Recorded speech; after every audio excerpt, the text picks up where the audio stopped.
Armando Baker here. It's Luke May. This is Tyler Hansbrough. University of North Carolina. Here's North Carolina. I just want to shout out my boy JBear_YT. JBear_YT. It's Carolina family, baby. Go Heels. Go Heels. What's up, boys? Welcome back to another video. Today, we're doing our final mock draft for the 2022 NBA mock draft, which is today at the time of you're seeing this. So let's get right into it. This is a first round mock, starting with the Orlando Magic, who I'm going to take Jabari Smith. Now on my personal board, I do think Chet Holmgren is the better prospect, but it's just hard for me to say he's going to be the better player because my goodness, his frame is horrendous. I mean, well, obviously you love the height factor, but goodness, I mean, he's got to fill out his frame if he's going to be much.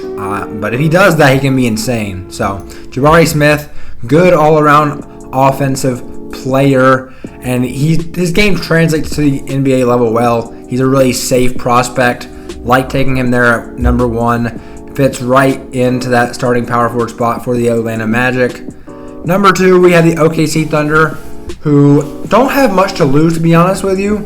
So Chet Holmgren, the upside is so immense, it's hard to pass up on. So I'm going to take Chet Holmgren, center/power forward out of Gonzaga. Third, we have the Houston Rockets, who are just going to take the next best guy available. And for me, that is... Why is it power forwards only? Okay, there we go. And for me, that's Paolo Banchero out of Duke. Now, you guys know I'm very cautious when it comes to Duke prospects, but I seriously do think Paolo has got the potential to be one of the good ones, at least offensively. He was the best player on Duke this past year, quote-unquote, led them to a Final Four. 6'10", 250, that's a really good combo of height and weight. And he still moves around pretty good. There are some conditioning issues with Paolo, but when he's able to be on the court, he moves really good at that size. So Paolo Banchero is going to go here at 3rd overall. Sacramento Kings at 4th overall. In the NBA draft, you have to take just the best guy available. And so next, that's going to be Jaden Ivey out of Purdue. For me, he's Ja Morant light. I don't think he's not as athletic as Ja Morant. But he does have a pretty similar type game, if you know what I'm saying. So him there to Sacramento. I know that backcourt's starting to get a little bit crowded, but you can figure that out later, trade somebody if you need to. But you can't pass upon the talent that's on the board there. Number 5, Detroit Pistons on the clock. And this is a guy, I'm going to go best talent available. And believe it or not, you guys might be shocked by this, but I'm going to go Shaedon Sharpe out of Kentucky. Well, quote-unquote out of Kentucky. Didn't really play, but you know. This is a guy who, if he stayed and played another year or so, and he'd still be really young coming out of the draft next year, if he proved himself, he could have been the number 1 overall pick in this coming year's draft. But it's just the unknown factor. He's got the talent, that shows, but it's so up in the air. He's like almost as much of a hit or miss prospect as like a Chet Holmgren is, but the upside is 100% there. 6th overall, we have the Indiana Pacers. I'm going to go with Keegan Murray. Right here, he's the best player available. Goodness, averaged 23 points a game at Iowa last year. He was dominant, so I'm going to take him here. A lot of people think he's going to go a little bit lower than that because of his age, but I do not care about age. I'm one of those guys that if you can play, you can play. Like the 2 to 3 year age gap between these guys isn't going to affect them all too much. Here at 7th overall, we got the Portland Trailblazers. I don't know why I couldn't think of that. But they are on the clock at this point. Now, my next best player, according to my personal rankings, we're darn close to Jeremy Shohan, AJ Griffin. But I'm going to go with Johnny Davis. The Trailblazers lost their starting 2 guard this past year in, CJ McCollum. So another guy who can come and play right away and play really well right away, right alongside Damian Lillard, is something that they should definitely be looking into. Johnny Davis is a bucket. I mean, he's a little bit bigger than CJ McCollum, but his game is fairly similar as far as the just bucket getter at the 2-guard position. Number 8, we have the New Orleans Pelicans. And this is a team for me, they love taking Duke prospects, but I don't have them doing that here. I think Dyson Daniels is available. They're going to take him with the 8th overall pick. Big shooting guard from the G League at night. He kind of emerged as the best G League at night prospect over guys like Jaden Hardy, who at the beginning of the year you would have thought may be that number 1 guy in the G League. But here at 9, we have the San Antonio Spurs, and with this pick, I'm going to have them taking Benedict Mathurin out of Arizona. This guy can fly down the lane, and he can do some damage when he gets in the paint. So he's going to come in here and go to a Spurs team that can help him develop his game even further there with Greg Popovich. Number 10 overall, we have the Washington Wizards. And this is where we're going to have the first center be taken.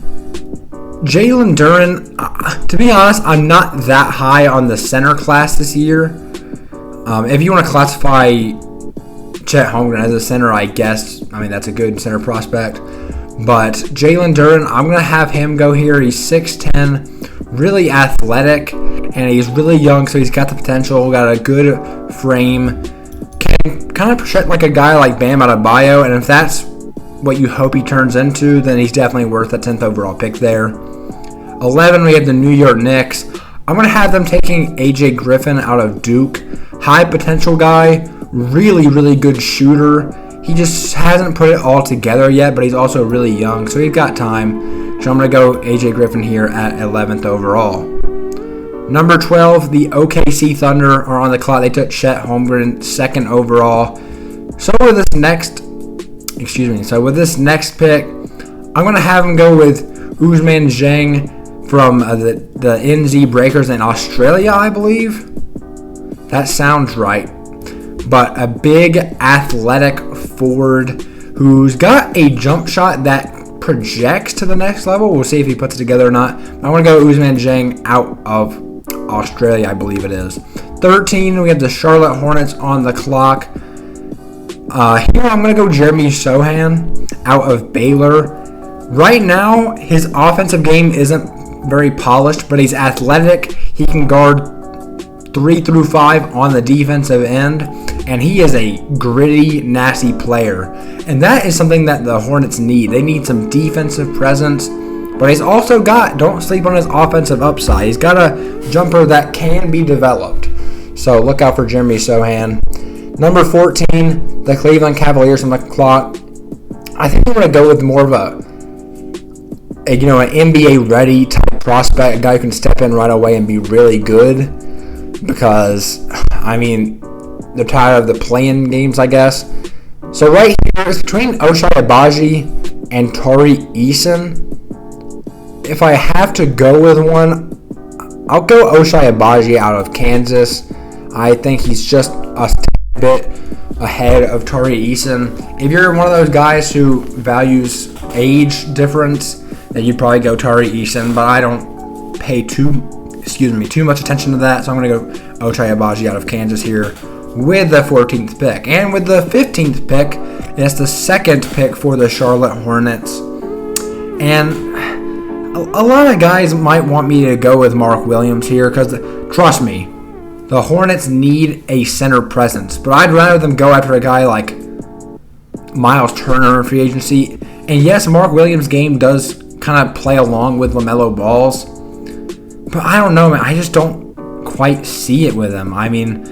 Kind of like a guy like Nick Richards just kind of do most of the same thing. He's not quite as athletic as Mark Williams, but... So, anyways, enough of me talking. With this pick right here, I'm going to go...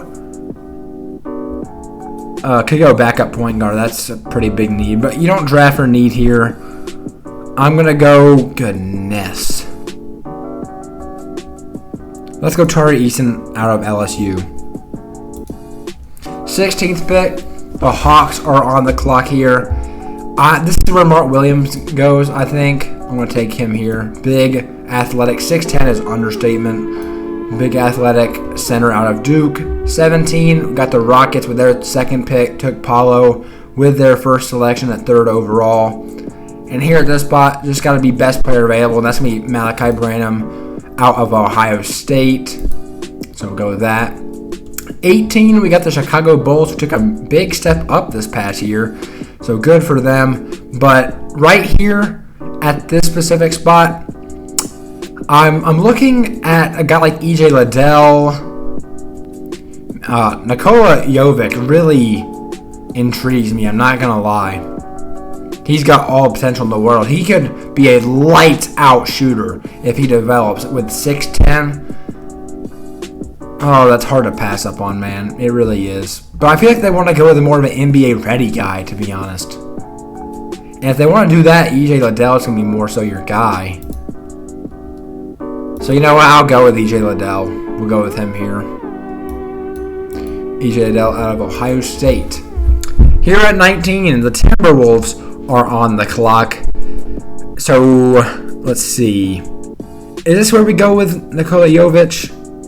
Yeah, let's do it. I think he's the best prospect available at this spot. 20th, the Spurs are on the clock.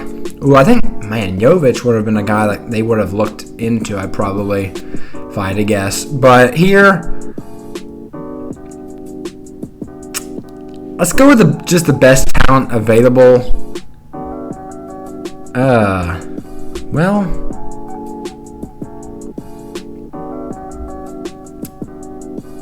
let's go Jaden Hardy here, out of G League. Didn't look good in the G League tonight, I understand that, but he's got the talent, he's got the capability, and if there's someone I trust to develop him, it's going to be Greg Popovich, so I'm going to go with that selection here. 21, the Nuggets on the clock. I'm going to take the backup point guard behind Jamal Murray, and that's going to be Ty Washington out of Kentucky. There we go. 22nd, Memphis Grizzlies. They love their gritty defensive players that really work and play into their system. So, do we go Jalen Williams here? Let's go Jalen Williams here out of Santa Clara. Oops. Get out of that. 23rd, 76ers are on the clock. This is where I'm going to have Kenny Chandler come in. You got Tyrese Maxey. Kenny Chandler can be the backup point guard. Really good facilitator. He reminds you of a Chris Paul. Trust me, he's nowhere near Chris Paul right now in his prime, but if he develops, he can be that type of player, and that's definitely how he plays. 24, the Milwaukee Bucks on the clock. I'm going to go with Walker Kessler here out of Auburn. 25, Spurs were their 3rd pick. They've taken Benedict Mathurin, Jaden Hardy, and with this next pick, might as well take more development. I don't think there's many guys available that would play right away anyways. Actually, Blake Wesley. Let's go Blake Wesley out of Notre Dame here. Had a really good and surprising season for Notre Dame this past year as a freshman. 26, Rockets with their 3rd pick. Took Paolo and Malachi Branham so far. So with what we have here, Christian Brown, that's intriguing. Good shooter. You know, I like Christian Brown. I think I'm going to go Christian Brown here out of Kansas. 27, we have the Miami Heat on the clock. Let's see what we got. Trevor Keels and Wyndham Moore still available. I just can't feasibly see a way that all those guys are 1st-round picks. I just truly don't believe that. I'm gonna go.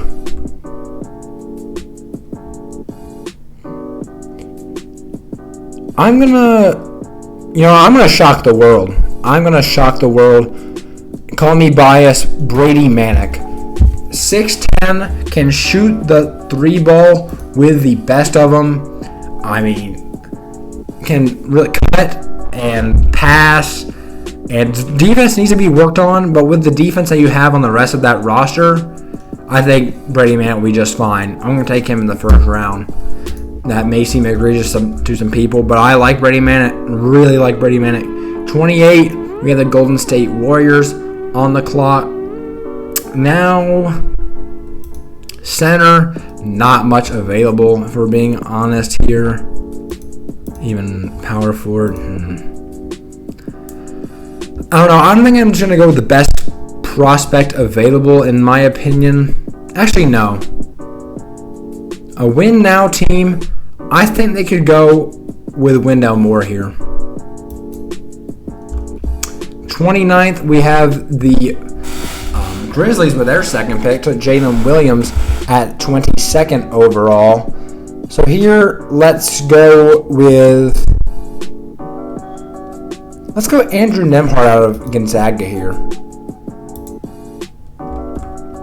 30th and final pick in this mock draft, we have the Denver Nuggets. They took Ty Washington, 21st. So here, I gotta be honest, I don't think a lot of these guys are necessarily even deserving of a first-round grade with what's available. So, and whoever we take isn't going to crack, more than likely isn't going to crack the rotation immediately anyways. So let's just go with pure upside.